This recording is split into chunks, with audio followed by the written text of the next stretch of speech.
We are starting today Perek Memtes.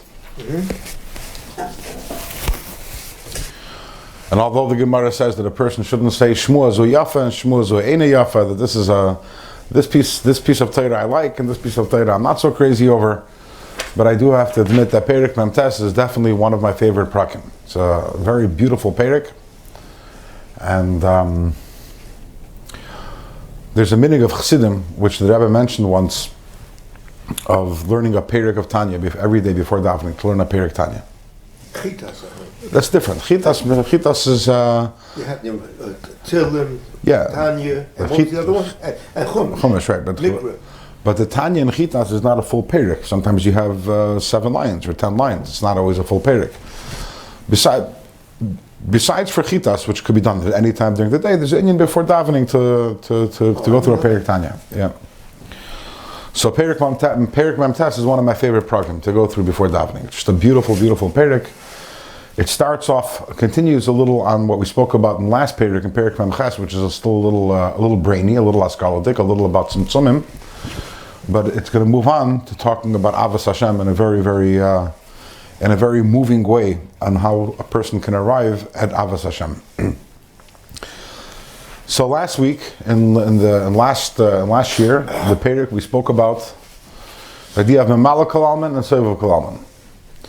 That there's the Eir Ein Sof, there's the infinite light of Hashem, and then from the Eir, although what we call the Sovev Kol Almin, this Eir Ein Sof, although it's everywhere in every single part of the world and it encompasses every detail of creation, nevertheless, Sovev Kol Almin, from Sovev Kol Almin itself, we cannot have this world, or any worlds would not be able to come into existence, because Sovev Kol Almin is absolutely infinite, and if the worlds were to come from Sovev Kol Almin, then the worlds also would be completely infinite and completely bottled to Hashem. There's no tzimtzum. Right. Right. So in order to get to creation, we had to have what we call this major tzimtzum, where we had to move the Sovev Kol Almin away, and once we move the Sovev Kol Almin away, then we have Memaleh Kol Almin, and from Memaleh Kol Almin, which is a limited ha'ara, a limited amount of energy which comes from Hashem, and that's where the worlds are able to derive from. But that's not the end of the story. Even once we have this major tzimtzum, even once we have Memaleh Kol Almin, there are many, many, many more tzimtzumim within Memaleh Kol Almin itself, because even though Memaleh Kol Almin is limited, it's only limited relative to Sovev Kol Almin. But you have to have many, many, many more tzimtzumim as we descend through the worlds in order to be able to arrive where we are over here. And that is how Perek Memtes begins. Perek Memtes, page 136.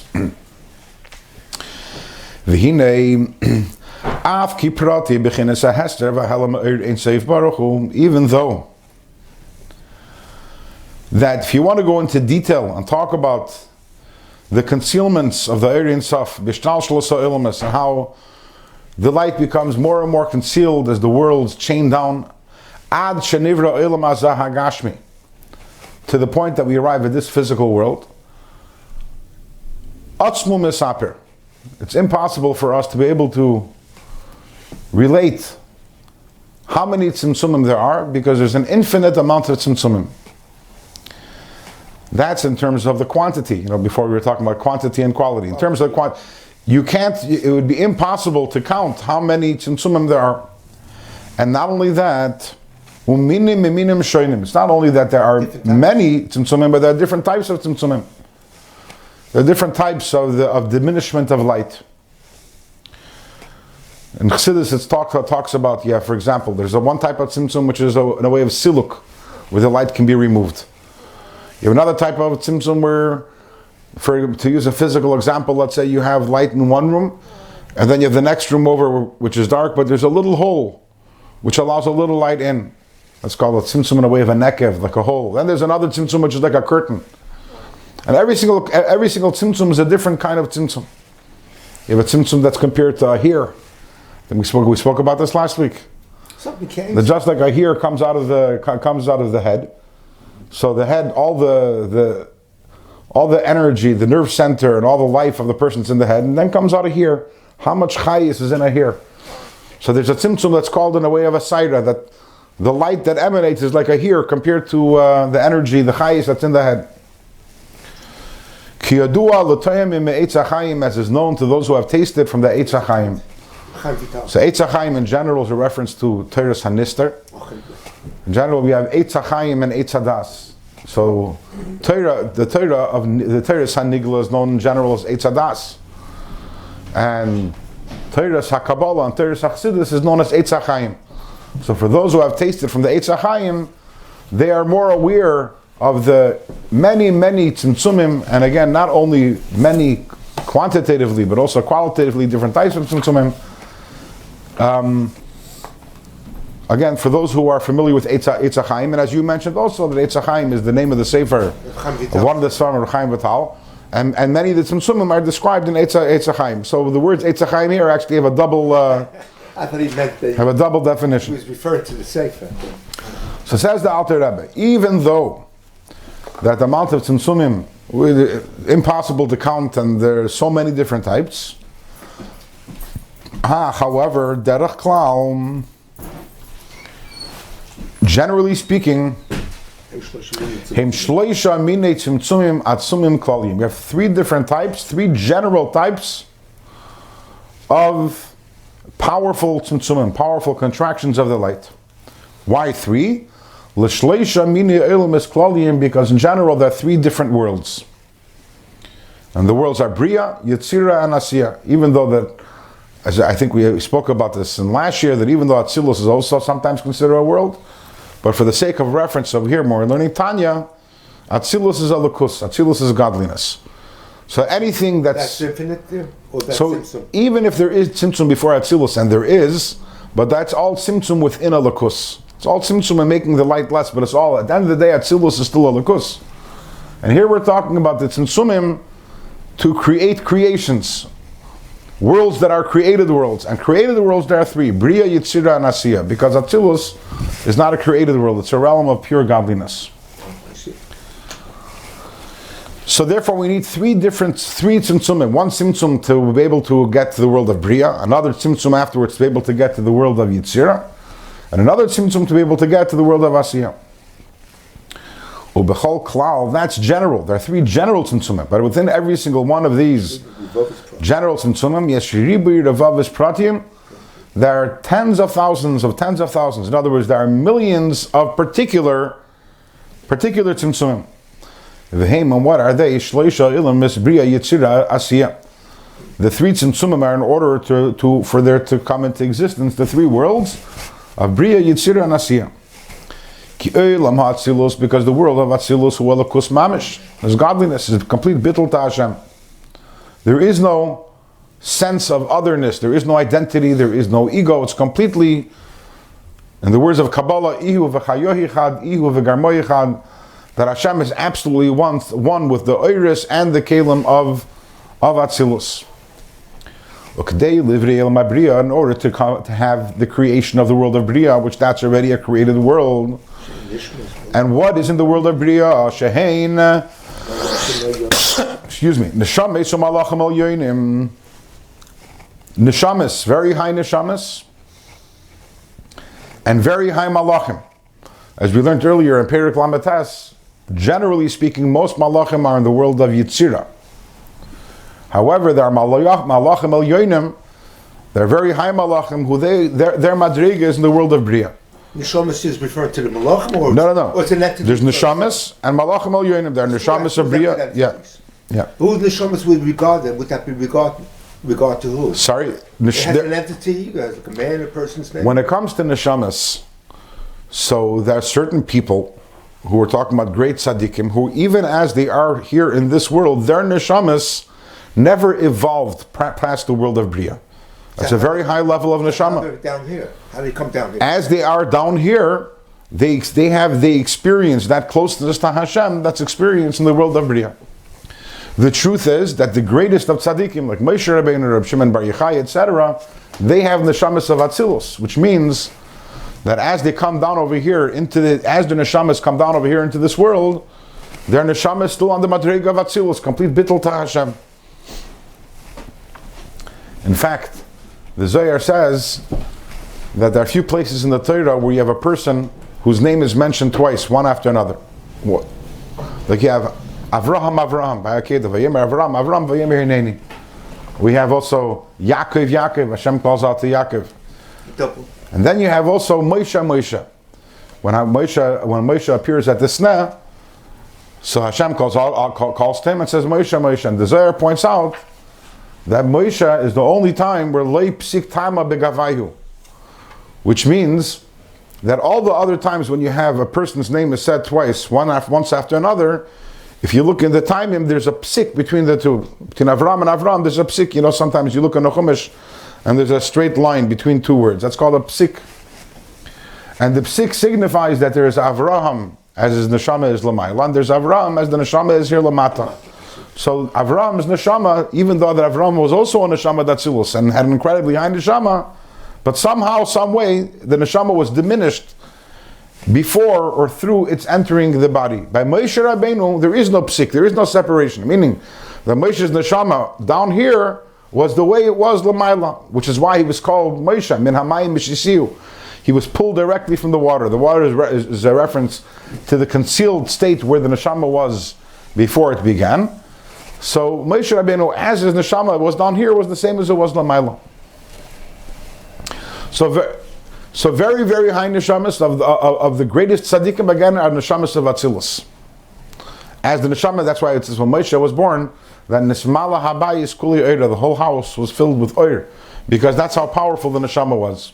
Then there are lower neshamas of Bria, which is still very, very high. Most of our neshamas today are neshamas of Asiya, which is the lowest world. And even in Asiya itself, there are different levels. There's Chachma of Asiya, and Bina, and Das, and Chesed. And most of our neshamas are of Malchus of Asiya, and not only Malchus of Asiya, but Malchus de Malchus of Asiya, the lowest level of Malchus de Asiya, which is still, it's a neshama, it's a lukus, but at the end of the day, it's come down it's become very, very desensitized to its source. Right. So in the world of Bria, you have again, and by the way, so you have, we mentioned before, most malachim are in the world of Yitzira. You have some high malachim in the world of Bria, but in Atzilus there are no malachim. In the words of Kabbalah, mi nosan malach noitzer ba'atzilus. How do you find a malach in Atzilus? Why is there no malach in Atzilus? They have no neshama. Because a malach is a creation. Oh, I see. Even the highest malach is a creation. And Atzilus is higher than creation. Atzilus is a lukus. So there is no, in the world of Atzilus, there is no malach, because that would be a contradiction in terms. Atzilus is a lukus. A malach is something else. A neshama is not a creation. A neshama is a chelek alika. So therefore, you have neshamas of Atzilus. And in fact, every one of our neshamas started off in Atzilus. Is mushish in Atzilus. But a malach, you don't have an Atzilus. But the bottom line is the world of Bria. What do you find in the world of Bria? You have neshamas. Again, you have neshamas of very high tzaddikim. Not the highest tzaddikim. The highest tzaddikim have neshamas the Atzilus. But still, a neshama of Bria is extremely, extremely spiritual and high and lofty neshama. That's most tzaddikim are from the world of Bria. And the malachim elyonim.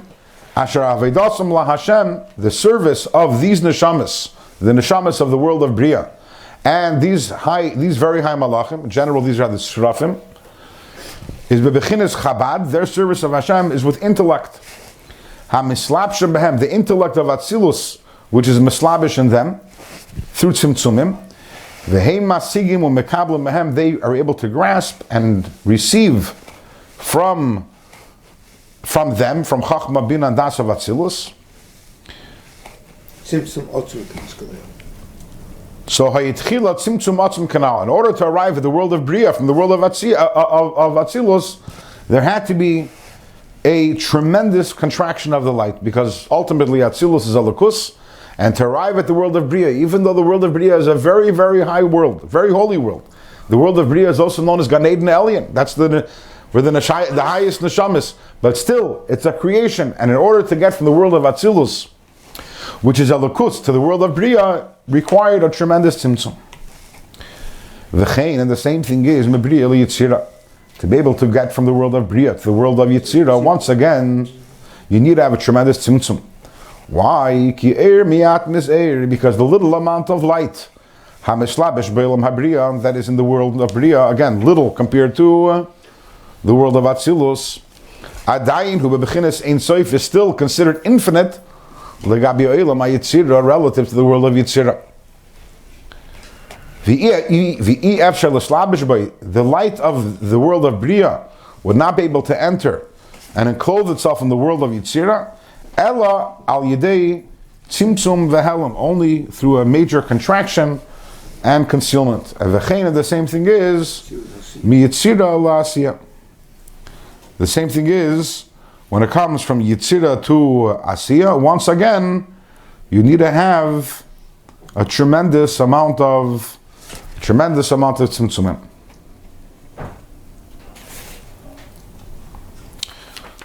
So the Rebbe talks here very generally.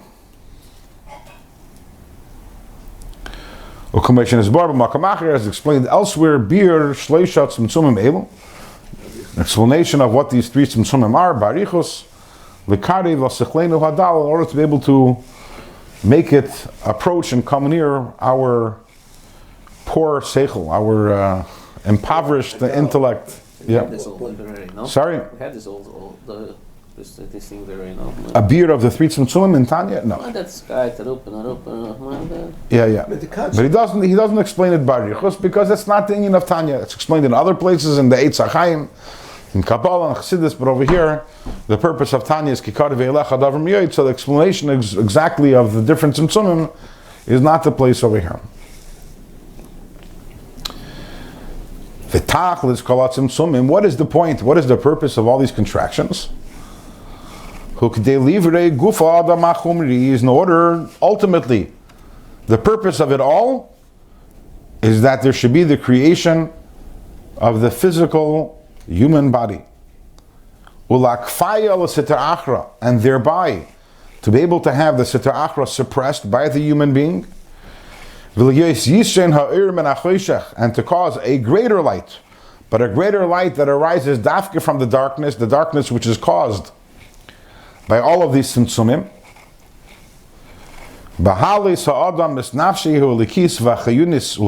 And this is caused when a person elevates his nefesh alikis and his nefesh abahamis, and the levushim of the nefesh abahamis, v'chol koiches haguf kulan laHashem, and elevate all the koiches of the body to Hashem levadei, ki niskar li'il barichis, explained at length earlier in Prakim Lamed Hey, Lamed Vav, and Lamed Zayin.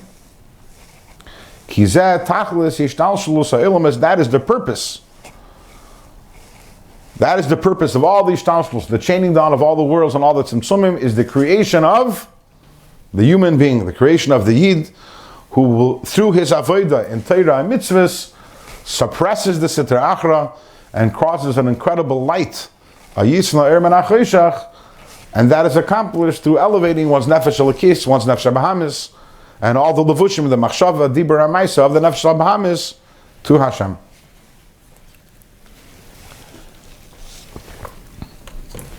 Now you mentioned before about chitas. Yeah. So every single day there's a certain part of Tanya that we learn. My youngest son was born on Lag BaOmer. And he was born early in the morning, very early, so then that day I learned chitas, I learned the Tanya, and this was the Tanya of that day. Yeah. So it was very interesting. I was reading it and I was translating it into English. And what does it say over here? It talks about all the different contractions that there are. And the purpose of all the contractions is the creation of the guf of a Yid, which is going to be, so I was thinking about, we just went through the hours of labor and the contractions. And the purpose of all the tzimtzumim and all the contractions is the creation of the guf of a Yid. And the purpose of the Yid is to be Maila the world and to elevate himself and the world to Hashem. Okay. And with this we have concluded really that which we started in Perek Memches. So in Perek Memches, we started talking about the idea of Memala Kalam and Tzeva Kalam, and how there has to be this tremendous tzimtzum, because from the Eir and Sof we can't have worlds. The Eir and Sof can't be the source of the worlds due to its incredible power and potency and its infinity. We would not have limited worlds if all there was Seva Kalam and Eir and Saf. And now in this page we continue and we say that it's not only that there's a tzimtzum from Seva Kalam in order to get to Mamala Kalaman. And once you're in Mamala Kalaman, everything is fine. No, in Mamala Kalaman, in the Eir, in the limited Eir of Mamala Kalaman, also there are tremendous amount of tzimtzumim. In order, you have to have one tzimtzum in order to get to the world of Bria, and another tzimtzum to get to the world of Yitzira, and another tzimtzum to get to the world of Asiya. And as the Alter Rebbe says, all of these are only general. These are 3 general tzimtzumim. Within every single one of them, there are millions of sub-tzimtzumim. So we're talking about, as he says, Atzmum Misaper. We can't even begin to describe how many times Hashem had to contract and recontract and recontract and be mamayit as Ur in order to arrive at Eilam Hazar Gashmi. And the purpose of this all is the creation of me and you and you and you, every single Yid, and that we should serve the Eibishter.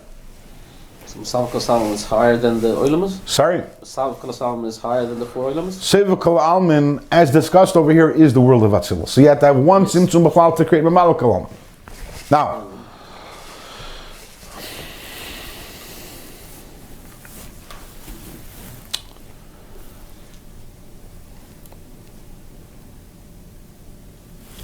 and now we return to the larger topic which we started in the beginning of Perek Memvav, which is the idea of arriving at Avas Hashem by using Kamayim Hapanim Lapanim Kein Lev Ha'adam La'adam, by contemplating the greatness of Hashem's love for us, and thereby naturally reciprocating in kind.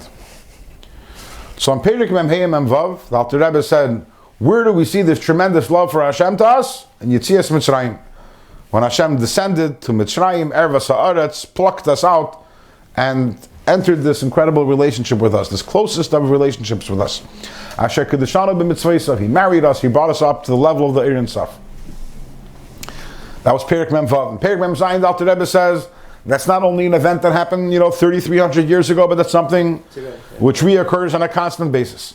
That was Mem Zayin.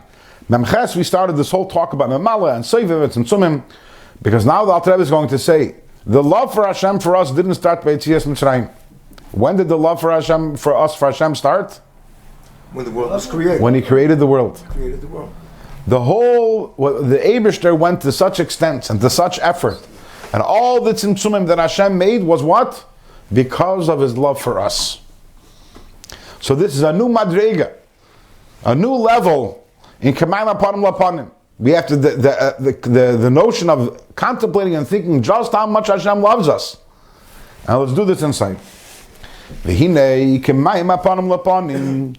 Water, v'hinei, it's the last word in the line is v'hinei. V'hinei k'mayim hapanim lapanim. It's probably around 12 lines from the bottom. 11 lines from the bottom. K'mayim hapanim lapanim, like water reflects a face. The same thing is, k'moi shakadosh baruch hu kaviyachol. Just like Hashem Kaviyachol. He niach v'silik l'tzad echad.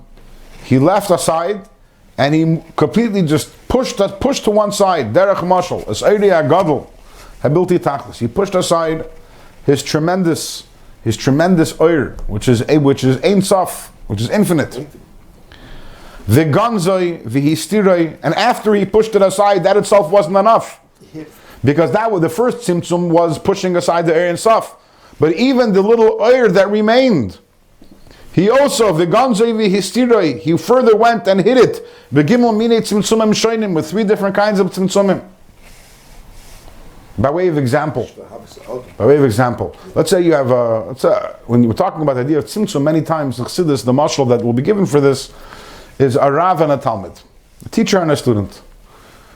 But when Chassidus talks about a Rav and a Talmud and a teacher and a student, it's not talking about me the teacher and you the student, but it's talking about a teacher and a student in which the teacher is much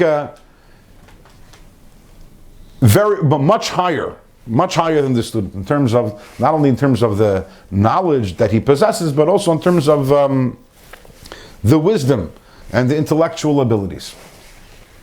So for us, you might want to use the example, if you want to teach something to a 6-year-old.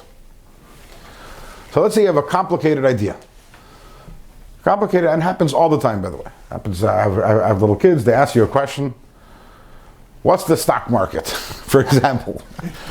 or many such questions. Go explain that to 6-year-old, to 8-year-old, or the different kinds of questions like that, which are beyond, and to be honest, things which you barely understand, and now you have to explain them to the children. So what do you? There's two parts to the process. The first thing is you have to figure out. Okay, the child can't understand everything that I'm going to explain right now. I have to isolate a small little idea which the child can relate to. So the first thing you have to do is you have to push aside all your knowledge about the topic, and you have to settle on a small little tidbit, a small little piece of information, which this piece of information is lefi erach the child. In other words, the child will be able to get it. But that's only part number one. Once you've isolated that small idea which the child can get, if you're going to speak to the child in your language, the way that you speak and the way you understand it, even that small little piece of information, the child also won't be able to get. So that little small piece of information also, you have to make a tzimtzum. You have to hide it, you have to conceal it, and you have to give a mashal, and you have to put it into smaller doses. And if the child is 9, you have to conceal, you have to bring it down to that level. If the child is 6, you have to even bring it down to even lower level. So that's also the mashal. The first thing is Hashem had to do was tzimtzum in a way of siluk, was moving away all the eir and sof, because that b'chlal is not shaykh to ilmus. Once we're left with the eir and malak kalamin, which is the limited eir, even that also, there has to be the veganza of histire. So if you look, the Rebbe uses the first, he says the first, hiniach v'silik l'tzad echad derech mashals eiri agadol. First thing is the eir and sof had to be completely removed, pushed aside. And then afterwards, veganza histire, the little eir that is left, had to be further hidden. Begimel mini tzimtzumim sheinim, in 3 different types of tzimtzumim. V'hakoil. And all this effort kaviyachol the Eibishter put in is b'shvil avas ha'adam ha'tachten, is because of his love for me and for you, lahaloiseh l'Hashem, and his desire to elevate me and you to Hashem. So the dira b'tachtonim means ahava? The No. question was what we said, because the Eibishter wants a dira b'tachtonim, right? So that has to do with ahava? Dira tachtonim, tachtonim is me, tachtonim is you. The pnimius. You wanted a dira b'tachtonim. But what is the dira b'tachtonim? The pnimius of dira b'tachtonim. That's what I'm asking. Is me and you. How's the team with the ahava from the Eibishter from Hashem? Yeah. How's that different from over here? That it was the tzimtzum and b'shvil ha'adam. What was additionally? I hear. 1 second. I hear your question. But that's trachten again. Okay. That's trachten again. Yeah. Sorry. What kind of an additional mila dira tachtana over the bria? Dira tachtana happened much later in time. Let's leave dira b'tachtonim on the side for right now. I'm just following up what you were trying to say. Okay. I have to think about that. We'll get back to that maybe. You're going to say, ahava in general, love in general is an expansive feeling. It's an expansive feeling. Gevura is a constriction. Usually when we talk about tzimtzum is usually associated with gevura, not with chesed. Chesed is associated with gilui, with revelation. Yeah. And tzimtzum is associated with gevura. So here we're saying that the ava of Hashem led to tzimtzum. So the Rebbe says, "Eno chanami, ki ahava dechekes habasar." So the Gemara says, "Ahava dechekes habasar," which means dechekes means pushes, or dechekes kvetches. How do you say kvetches in Yiddish? In English, to kvetch, to squeeze. Love squeezes the. So to use an example that we have, if there's place in the heart, there's place in the home. That if your brother wants to come and he has 11 kids and you have 2 bedrooms, but if you love them enough, so we all squeeze together, right? So sometimes ava can lead to take to contraction. So here we find a case of ava dechekes sabasar, that the Eibishter, because of his ava for us, dechekes sabasar, he actually contracted himself. And then the parikites is also the Hav and the Yira, because the Hav, the love of Hashem, you don't want to get separated. That's true, and how's that negated to here? I said that's also. You're saying that the Hav, you see this concept. The connect, yeah. Al achas kama v'kama, b'kiflei kiflayim, in case, how much more so? Doubled and redoubled, infinitely so. Ki ro'i l'adam gamkein, it is proper for the person, l'haniach v'laziv kol asher lo, to leave behind everything that he has, min nefesh v'ad basar, from the spiritual to the physical, from the needs of the neshama to the needs of the body, l'hafkir hakoil, to give up on everything, b'shvil l'dafka b'yisbarach, to only to connect to Hashem, b'deveka, chasheka, v'chafetza, with an incredible yearning, with an incredible desire, an incredible want. There should be absolutely nothing that stops a person, nothing internal, nothing external. Nothing physical, nothing spiritual. Nothing financial. Not even one's wife or children. Nothing should stop a person from the incredible avas Hashem and from connecting to Hashem. So this is the example that we're bringing over here. This is the kamayim apanim lapanim. Hashem had many choshev things. He had his Eir and Sof. And Hashem said to all the choshev things, and we'll see soon, it's the Eir and Sof and the malachim and everything, and Hashem says, I don't need you. my love is only for Klal Yisrael. And when we think about this, we reciprocate in kind, and we say, it doesn't make a difference what kind of things are in my life, whether they're unimportant, whether they're important, whether they're physical, whether they're spiritual, Gashmi or Ruchni, we abandon everything, just like Hashem abandoned everything and took his whole Eir and Sof and said, have a nice day. It's not about you. We put everything aside and focus on our Avata Hashem.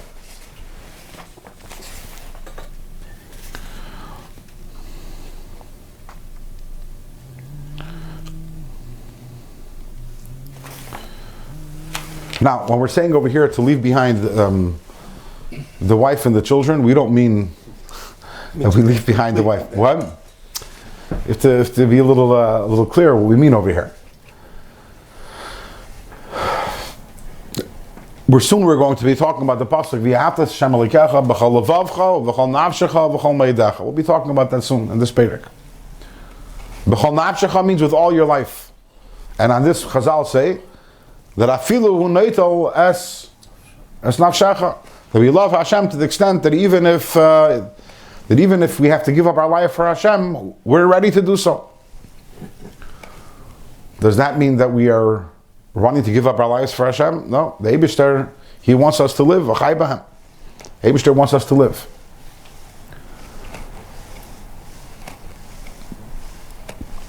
Bilam said, Tomais nafshi mois yisharni musi achrisi kamayu.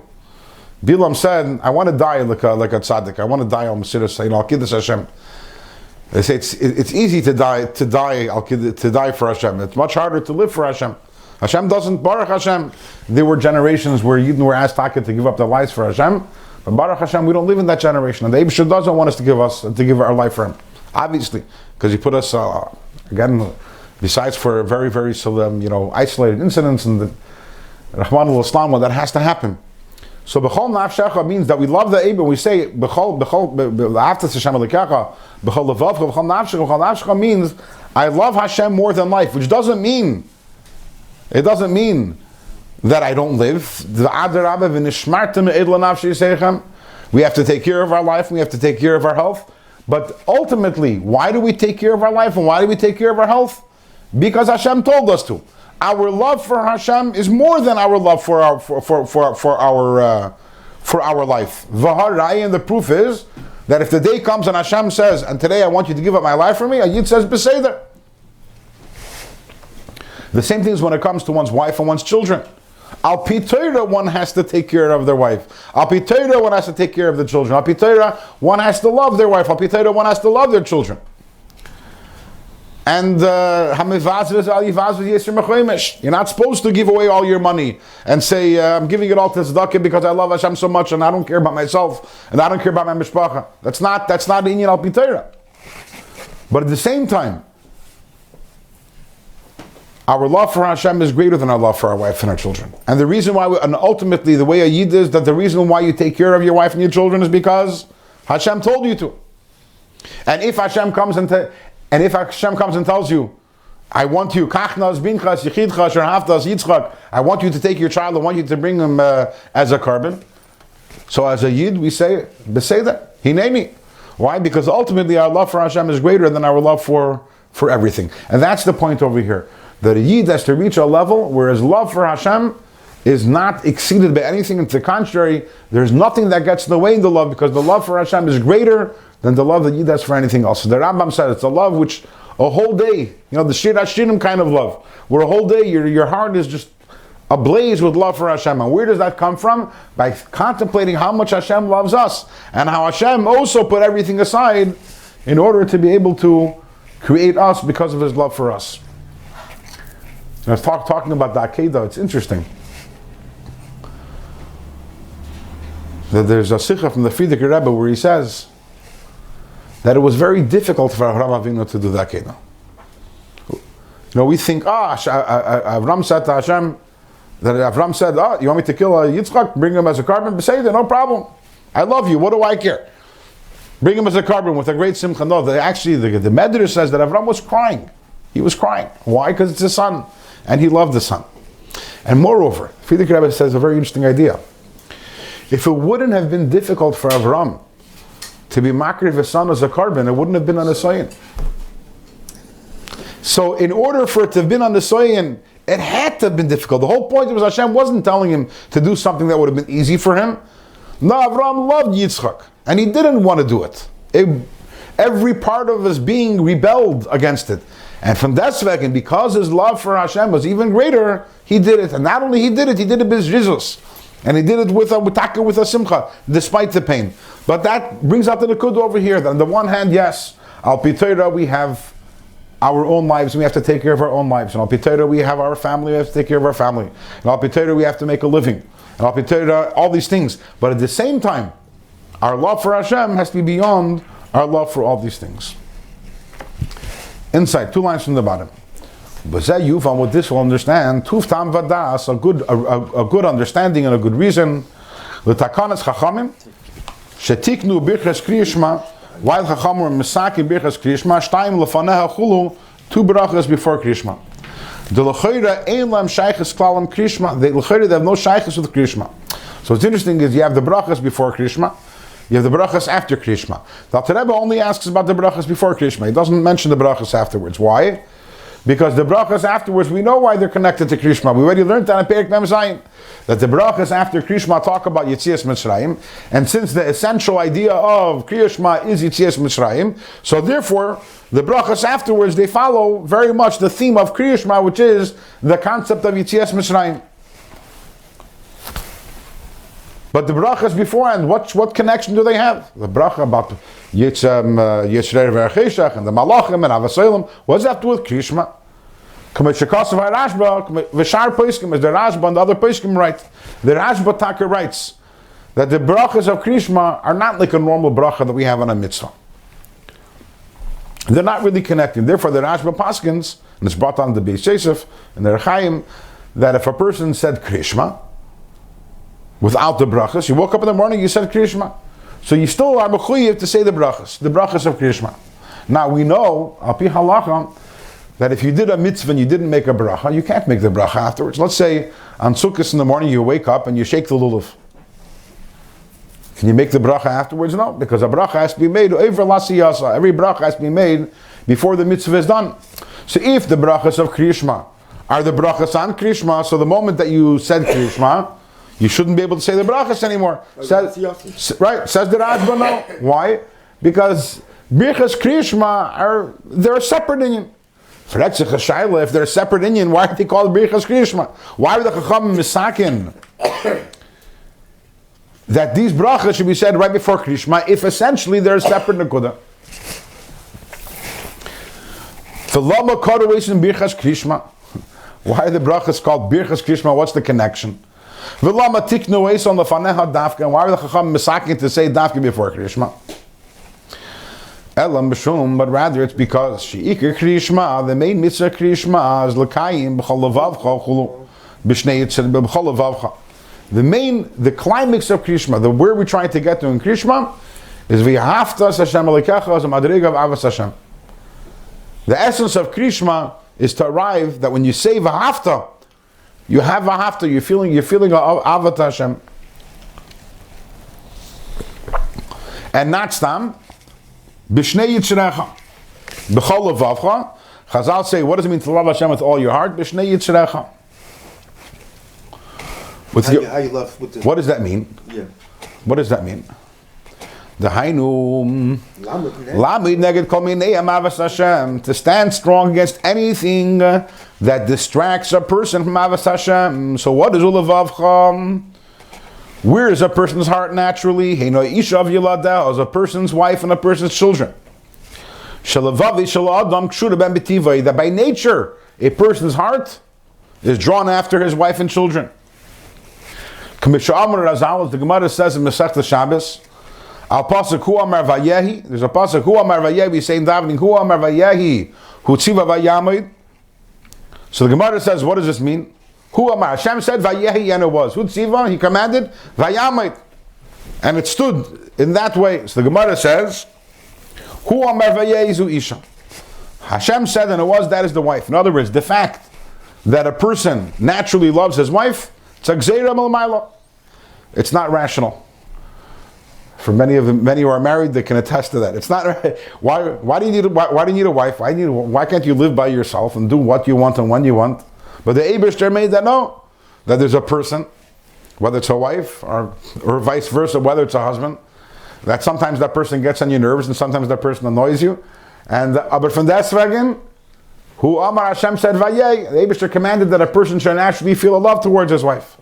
Hu tziva, he commanded vayamid elu banim. This is the fact that a person loves their children. We take it for granted that people love their children, but that's only because the Eibishter commanded it so. Because once again, logically, with all that the children take from us, with all they take out, all they take out of us, and with all they demand of us, why should we love our children? But the Eibishter commanded that way.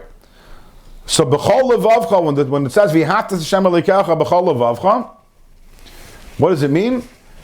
What does levavcha mean? Levavcha means those areas where your heart naturally is. And where's your heart naturally? Your heart is naturally drawn after family, after spouse, and after children. Now it's interesting that usually in Chassidus, when it talks about b'chol levavcha b'shnei yitzrecha, it means that we have to love Hashem also with the Yetzer Hara. That we have to love Hashem with both sides of our heart. But the Rebbe here is taking a different understanding. Just like when it says b'chol levavcha or b'chol nafshecha b'chol meidecha. So what does it mean to love Hashem b'chol nafshecha with all your life? So what does it actually say? Afilu uneitlos nafshecha. In other words, don't let your life get in the way of your love of Hashem. Uv'chol meidecha means with all your money. What does that mean? Don't let your money get in the way of your love for Hashem. So the same thing, b'chol levavcha, with all your heart. Don't let the natural loves of your heart get in the way of your love for Hashem. You can love both of them. I mean, it's not going to get... Sorry? But it doesn't tell you could do both. I mean, this won't get in the way. Your love for Hashem has to be greater than all. So, in other words, your love for your mission, again, al pi Torah, you have to love your children and take care of them, But it should not be a maniyah to love. It can never be a maniyah, and moreover, your love for Hashem is greater. To a certain extent, you're supposed to love your family because the Torah says you have to. When people would want to go out in shlichus, the Rebbe, it was a standard thing. The Rebbe would say, "Is your wife maskim?" And the Rebbe many times would ask the wife, "Do you agree?"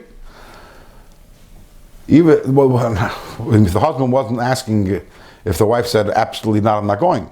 But the Rebbe wanted to know, not just your wife, tagging along with you, but does she agree? Does she really want to go? And if not, the Rebbe wouldn't send her shlichus. The Rebbe would not send her shlichus. If only the husband was excited about it, and the wife was okay. If he wants to do it, the Rebbe wouldn't do that.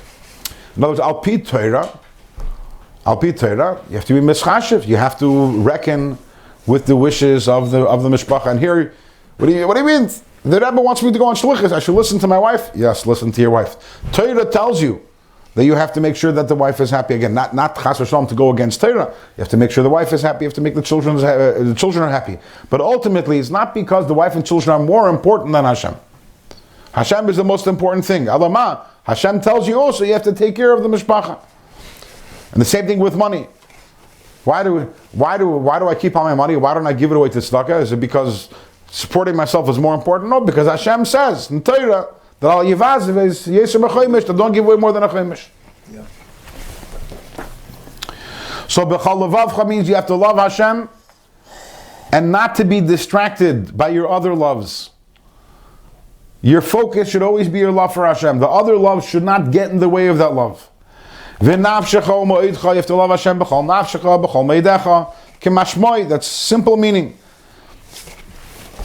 Chayim is zoyne. Nafshecha u'mo'idecha is chayim is zoyne. Nafshecha is your life. Me'idecha is your livelihood. Lahafker hakol, you're willing to give up everything b'shvil avas Hashem, because of your love for Hashem. So the crux of Krishma, the essence of Krishma is that a person's love for Hashem is stronger than anything else, more so than any other priority that a person has. A person has many priorities in life. There are many important things. There's mishpacha, and mishpacha is important. There's money, and money is important. There's health and life are important. But you love the Eibishter, meaning that none of these things are ma'akiv your ava for Hashem. How is it possible for a physical person to come to this, or to arrive at this level, where his love for Hashem surpasses his love for everything else? So that's where we have what we spoke about until now. In other words, there are many different avenues to love Hashem, many different ways to love Hashem, many different things a person can think about which will bring him to Avas Hashem. But there is one specific way to arrive at such a strong Ava to Hashem that it trumps everything else. And that is thinking about what we're talking about here in this Perek of Tanya.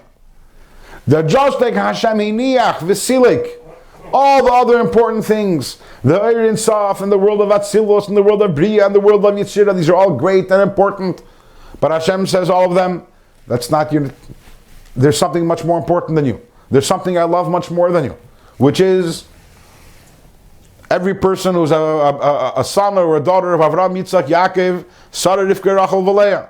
So when we contemplate that, so Kamayim Apanim Lapanim, again, we have a reciprocal love, and our love for Hashem is also such that regardless of the important things that there might be in our life, we put them all aside, and we have even greater love for Hashem. And that is the toichen of the brachis which we say before Krishma. So the brachas we're going to say before Krishma lead directly into Shema, lead directly into V'afta Shem Elokecha b'chol levavcha b'chol nafshcha b'chol meidecha. Krishma is the climax. Yes. Of the two brachas. So we have two brachas. The first bracha is Yetzer Eir, and the second bracha is Avas Olam. And the same thing is by night also. We have two brachas also on similar ideas. The way that the Rebbe is going to explain it, the first bracha, Birchas Krishma, is there to talk about the greatness of Hashem's supernal creations, the sun and the moon and the malachim. That's the first one. So the first thing we're misbinding before Krishma is just how great Hashem's other priorities could be, just how great they are. And then we turn to the next bracha, Avas Olam Aftanu, and saying how Hashem shoved that all aside. And He loves us.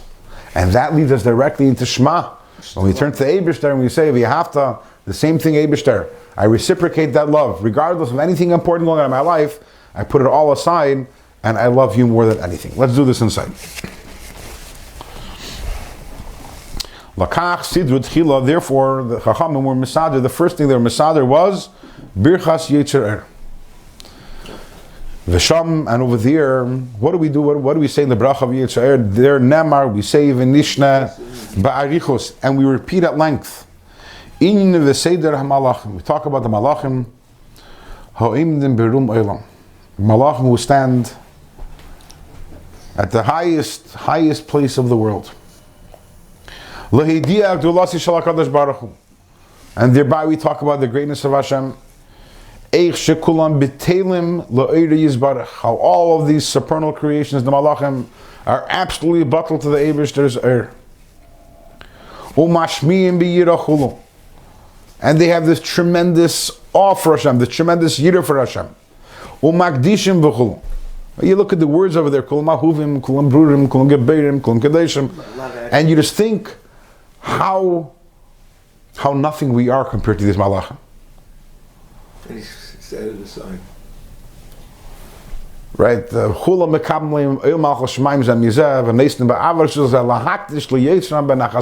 words over there. You talk about these people, these Malachim, these incredible spiritual beings.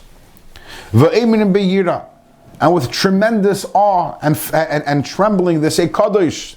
They proclaim the Eibishter's Kedusha. Koloimar. When they're saying Kadosh, what do they mean? We know the word Kadosh means to be separate, to be removed. They recognize Shumuvd L'Mehen. They recognize how high and how great the Eir and Sof is. Ve'enei mislabish behen bebechinas gilui. And how the Eibishter is not mislabish in the Ilmas Al Yoinim in a revealed way. Ella, rather, what do they say? Kadosh, Kadosh, Kadosh. Hashem, Meloi Chala Aretz Kavodei. Where is Hashem Mali? Where is Hashem's presence to be found? In Kavodei. What is Kavodei? Kavod is a reference to Knesset Yisrael L'mayla, the makar of the neshamas of the Yidden above, the Yisrael L'mata, the Yidden down here, Kinal, as mentioned earlier. So even the Malachim recognize Kadosh, Kadosh, Kadosh, that Hashem is removed from them, and where is Hashem's presence to be found? Where His love is by Klal Yisrael. Why is it so? V'chein. And the same thing, so that those are the higher malachim. Those are the srafim. The srafim are the ones who are saying Kaddish, Kaddish, Kaddish. And then you have the lower malachim, the Ifanim and the Chayes HaKodesh. Birash Gadol, with a tremendous rash, a tremendous tumult. They say, Baruch Kvoid Hashem Im Koimai. Blessed be Hashem's kavod Mim Koimai, wherever it is. Why the fish ein yoidim masigim Koimai? They have no clue where Hashem is. Again, the malachim, they recognize their how little they are in comparison to Hashem. Okay, as the pasuk says, Ki hu levadi maram v'kadosh. Only Hashem is maram v'kadosh. The malachim recognize they have no idea. Hashem is kadosh. He's separate from them. Baruch kvoid Hashem im koimei. Blessed be Hashem wherever His makim is. That's the first bracha. V'yachar kach, and then bracha shniya. What is the second bracha? It's avas olam. Ahavtanu. Hashem Elokeinu. Koloimar. This means Shehiniach Kol Tzva Ma'ilo HaKadoshim. The Eibishter ignores, neglects, leaves aside all of His holy ministering angels. V'hishra Shechinasi Aleinu, and the Eibishter was Mashra His Shechina on us. Li'is Nikra Elokeinu, that He is our Eibishter. K'mei Elokei Avram Chulu Kenal, like Elokei Avram, as mentioned earlier. That's Avas Olam Ahavtanu. An eternal love, you have loved us, Hashem Elokeinu. How does that love express itself? In the fact that Hashem is Elokeinu, is our Eibishter. The Eibishter is miyachid with us, not with the Malachim. The normal taich is Avas Olam Ahavtanu, Hashem Elokeinu. Hashem, our God, you have loved us in eternal love. But the Alter Rebbe is learning a deeper pshat. Avas Olam Ahavtanu. You have loved us, Avas Olam, and therefore Hashem Elokeinu. Because you love us so more, therefore Hashem is our Eibishter. V'hainu, and that is because ki ahava dechekes habasar, as mentioned earlier, that because of the Eibishter's ava that squeezes the flesh, v'lachei nikra avas olam. We know that different nuschois, whether in the morning we say avas olam or avarabba. So the nusach Harizal, as the Alter Rebbe established it, is we say avas olam. Why Avas Olam? L'chera Ava Rabba is a greater Ava than Avas Olam. Avas Olam means Ava. Olam implies the world. World implies limitation. Ava Rabba. Rabba means something which is incredible and great. So why do we refer to the Eibishter's love to us as Avas Olam? But that's the meaning of Avas Olam. You loved us so much that Olam, you created a world for us. The whole reason why you limited yourself and created Olam is because Ahavtanu, is because you love us. V'lachei nikra avas olam, she bechinas tzimtzum Oiroi hagadol. This is Hashem compressing His infinite light. Habilti tachlis.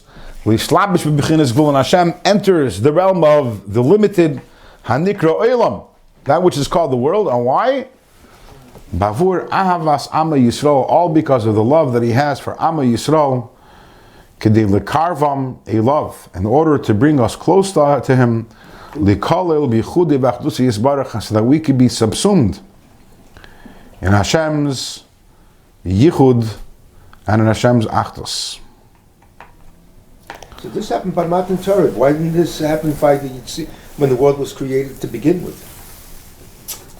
We're not an ummah at the time of the creation.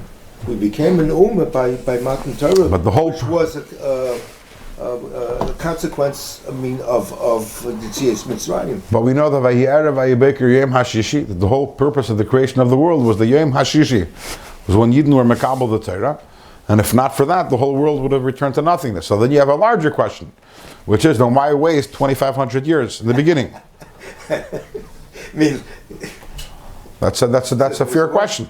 But that's not a question on Tanya here. That's a general question. No, if the tachlis of the creation of the world is Klal Yisrael, and that's not a chiddush of Tanya, that we know from the Bereshis, B'shvil Yisrael, B'shvil HaTorah, then why 2,500 years? And we answered that, I think, last week or 2 weeks ago. 2 weeks ago. We spoke of the Maimer Basi Lagani. Remember, we spoke about there were 7 generations that pushed Hashem away. Pushed us away, yeah. And 7 generations that brought Hashem down here.